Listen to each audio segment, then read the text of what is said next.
All right, welcome to this explainer. Today, we are digging into the wild story of an adopted kid who built a literal $2 trillion empire. And get this, he started planning it from the passenger seat of a beat-up Chevy Blazer. He was just typing out a business plan during a cross-country drive back in 1994, and what followed was a methodical 30-year siege on retail, logistics, and cloud computing.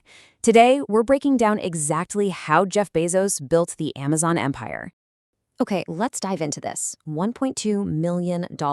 That is exactly what Amazon makes every single minute today. Just let that sink in for a second.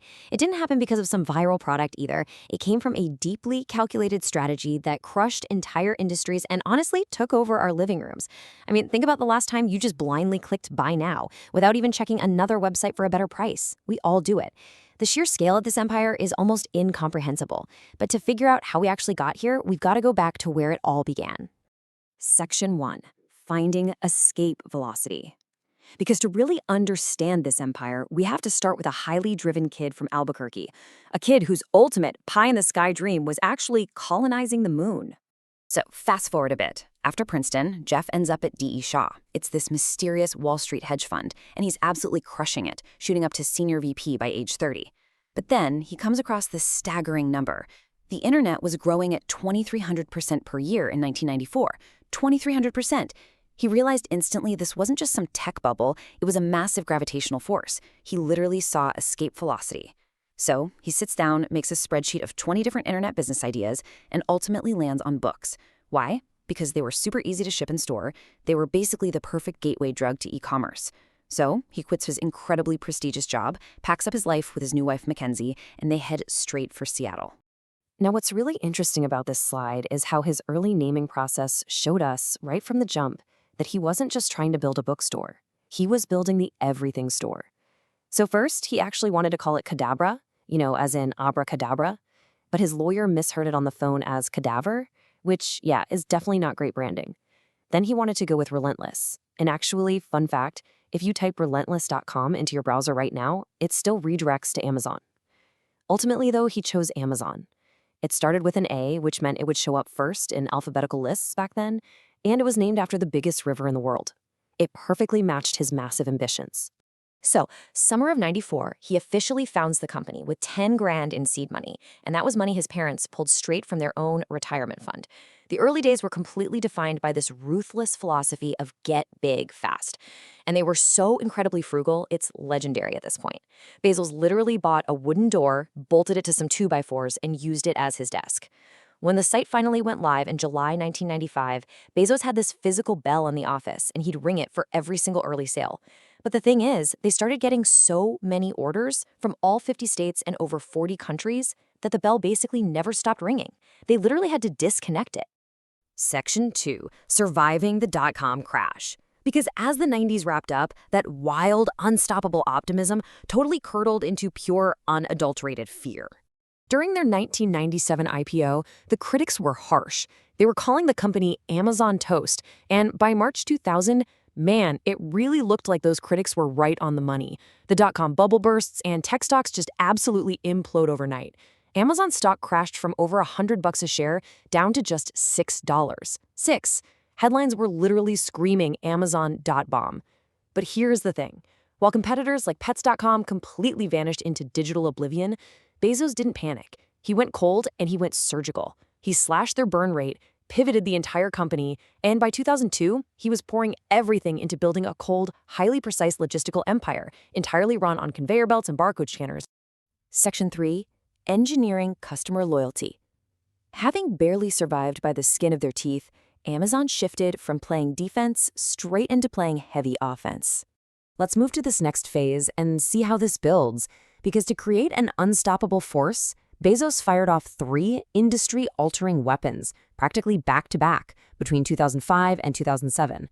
We're talking about Amazon Prime, Amazon Web Services, and the Kindle, which completely turned the publishing world upside down by replacing paper with pixels. Now, when Prime first launched offering unlimited 2-day free shipping, competitors and financial analysts actually scoffed at it. They called it financial suicide. They were predicting Amazon was going to bleed cash and die within a year. But Bezos knew exactly what he was doing. He was laying a psychological trap. Customers who joined Prime completely changed how they behaved. I mean, they stopped comparing prices on other sites altogether because the shipping was already free, right? Customer loyalty wasn't just happening, it was being systematically engineered. So, the crucial point here is that while absolutely everyone was completely focused on the retail side of things, Amazon was building something much, much bigger behind the scenes. In the mid-2000s, their internal tech teams were basically drowning trying to manage all this explosive growth. So, to fix it, they built a modular, super flexible infrastructure, and that internal fix quietly became Amazon Web Services, or AWS. It turned into this massive, invisible weapon that today powers Netflix, NASA, the CIA, and ironically enough, even parts of Walmart's own operations. Section 4. The Ruthless Monopoly Machine. As you might expect, inside Amazon, the corporate culture was forged to be just as relentless as its growth. And this brilliantly illustrates Bezos' whole philosophy. Inside those walls, emotion simply didn't drive decisions. Systems and data did. PowerPoint presentations famously banned. They were replaced by these rigorous 6-page written memos that demanded absolutely flawless logic. Bezos operated on one truly chilling philosophy: your margin is my opportunity. Now, to competitors, this wasn't just some clever business slogan, it was a direct threat. Entire industries were forced to completely restructure themselves just to avoid becoming the next Amazon casualty. Bezos was optimizing absolutely everything: pricing, fulfillment, and especially how we, the customers, behaved. But look, this kind of massive runaway growth brought major controversy. Critics and third-party sellers began pointing out a pretty disturbing data loop. So here's how they describe it. First, a third-party seller finds a lot of success with a specific product. Then, these sellers claimed Amazon would use its own internal data to identify that success and basically clone the product. Finally, an Amazon-branded clone would magically appear on the site with a lower price and a way better search placement. Now, Amazon has repeatedly denied this was a deliberate strategy, calling it a coincidence, but to outsiders looking in, it looked like a platform systematically devouring its own ecosystem. And the resulting body count from Amazon's rise was just absolutely staggering. We are talking about legacy giants that dominated the American landscape for decades: Borders, Circuit City, Toys R Us, Radio Shack. One by one, these massive household name companies collapsed under the immense pressure that Amazon helped create across the entire retail space. Naturally, with this kind of immense size comes inevitable scrutiny. Reports started surfacing regarding grueling working conditions and constant, down-to-the-second surveillance inside their fulfillment centers. Some employees reportedly even started calling their handheld scanners the wristbands of Sauron.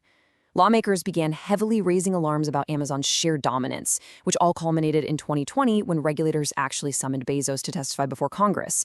He was heavily grilled over how Amazon treats its small sellers and whether it actively weaponizes its internal data against them. Section 5. Beyond Earth's Atmosphere. Because after 27 years, the architect of the Everything Store was finally preparing to step away.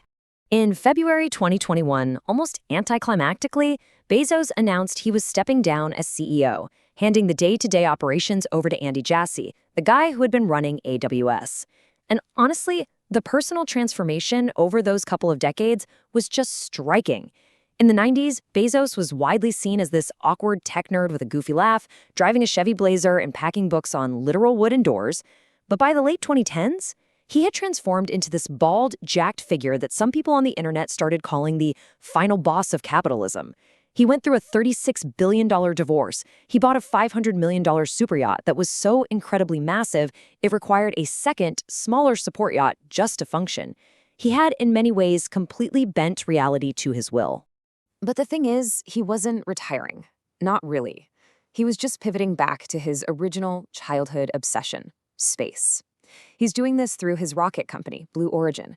And he isn't just looking at, quick space tourism stunts for billionaires either. He's funding reusable launch systems and orbital habitats with a genuinely mind-bending vision.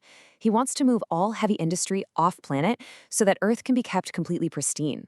He's essentially treating our planet like it's a beautiful, protected national park. And that leads us to our final thought for this explainer. Think about it.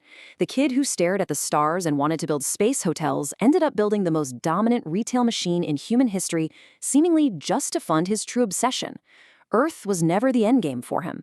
Amazon, it was just his launch pad. So if the everything store was really just step one, what exactly is the architect of Amazon plotting out among the stars for humanity's next chapter? It is a fascinating question and one we're all just going to have to wait to see the answer to.